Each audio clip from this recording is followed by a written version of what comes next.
Welcome back to the Hayden Collins radio program, The Intelligence Syndicate.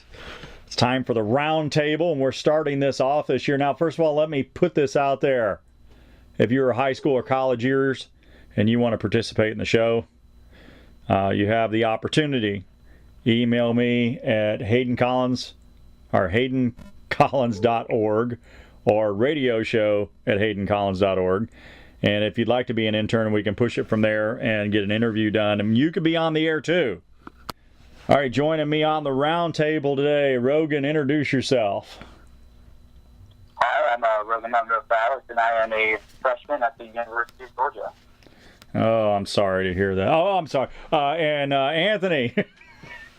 Hello, and I am Anthony Gutierrez, a junior at Kennesaw State University. Oh, I'm so sorry to hear that, too. Oh, my gosh, college students everywhere. I need more high school students, you hear me? You interns out there, start emailing me. Get in here on this.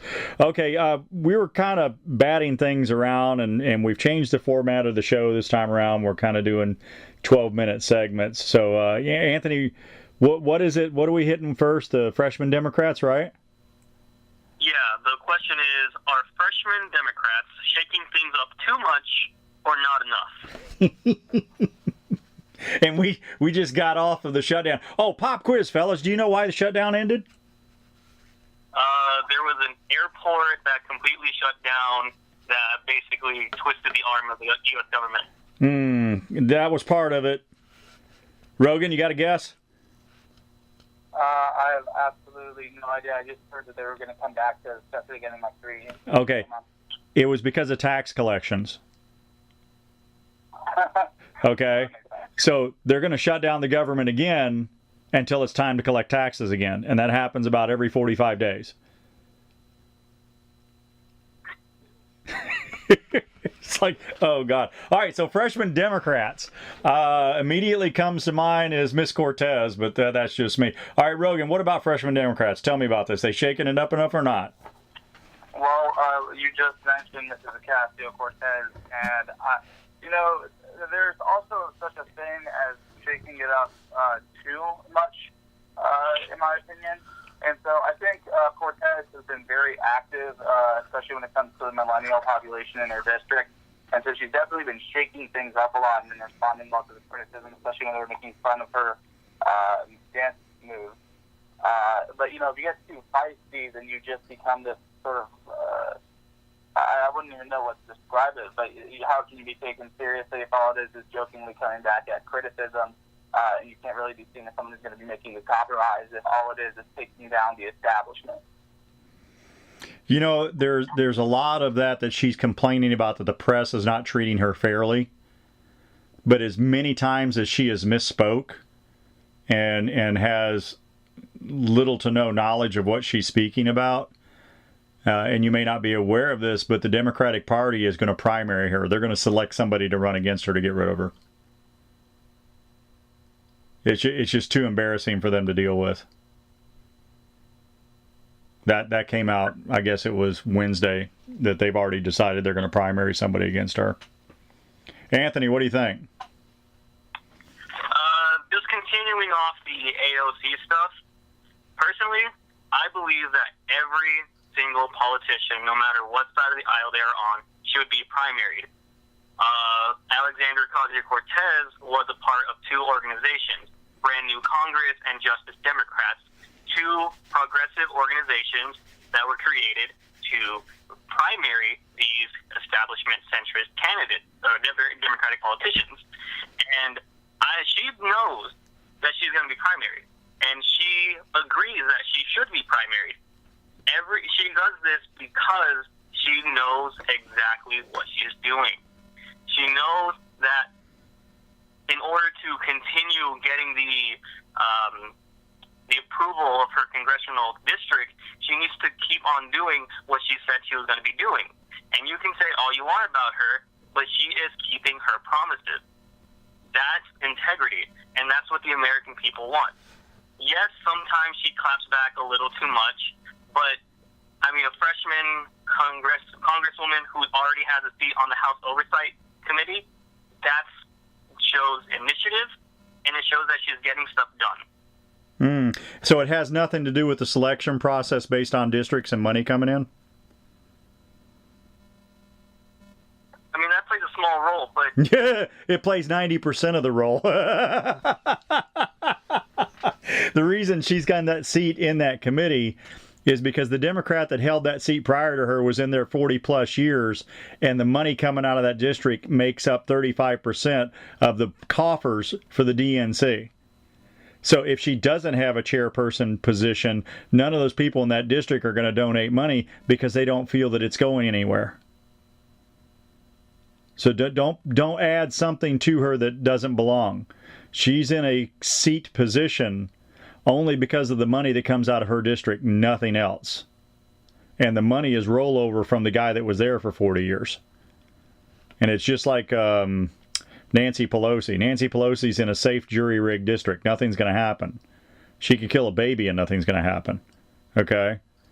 Because she's in a district where the money from her district, makes up, again, another 25-30% of what DNC takes in. They're going to do everything they can to hang on to her and make sure she's Speaker of the House or in good seats because without her, they don't have the possibility of getting that money. Because, truth be told, if somebody's in oversight committee for millions and billions and billions of dollars of government funds, you certainly don't want them to have, bad checking accounts and a history of, accounting failures. So, yeah. But if she is keeping her promises and she's telling the district what they should do, what was the voter turnout for her district by any chance? You guys remember? Off the top of my head, I do not, but I can do a quick little... Yeah, do a quick search real quick. I kind of got a feeling that it was less than the primary.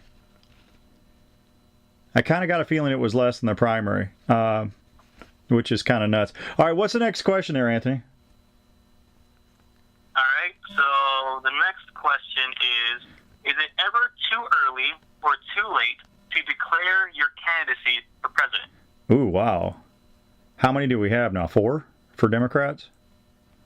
I think it's at 6 now. Oh, it's 6 now? Yeah. Well, we have, 17 for the Republicans, so I have every expectation that there'll be a few more. Yeah, my estimate would be between 20 to 25. Really? Oh my God, 20 to 25. Is that including Hillary? Oh God, please. Oh God, please don't. Oh yeah, she's all for it, buddy. Third time's a charm. We've got to hear what she has to say all over again. God. But I tell you what, the DNC national headquarters is definitely going to have FBI help inside the headquarters this time. Well, I mean, the example's already set, So any Democratic presidential candidate, for the good of the country, we have to place an FBI agent with them to make sure they're up and up. And they have to report back to the president.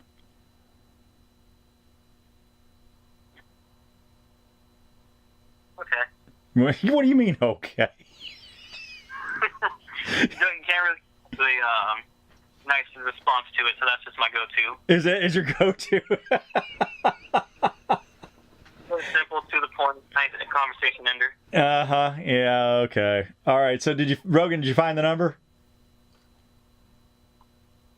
No, I'm still looking right now, but I'm getting actual thousands of numbers. I'm not getting everything. Oh, okay. So here's my guess. Okay, my guess is compared to the previous election, that the percentage rate was down 11.5%. That's my guess. And the only reason I say it because I was listening to NPR reporting on her district, and she won the primary, and that's how she won the seat. And in the primary, it was less than 14% of the voters that came out and made the decision. So there was nobody challenging her in the regular run. So if truth be told, if she's representing her district and 14% of the district voted and she got 9% of the 14%, then she's effectively doing the bidding of roughly, 35,000 people in her entire district. So yeah, I think they'll challenge her. I don't know how that's going to play. Hey, final note here, guys, before we buzz into this. Any predictions on best Democratic candidate for president? Yeah, I have one. Go. Like, I'm going to stick right here and right now. You can record this and prove me right or wrong 2 years from now. Bernie Sanders is going to win the nomination. You think Bernie's going to come back? Yeah.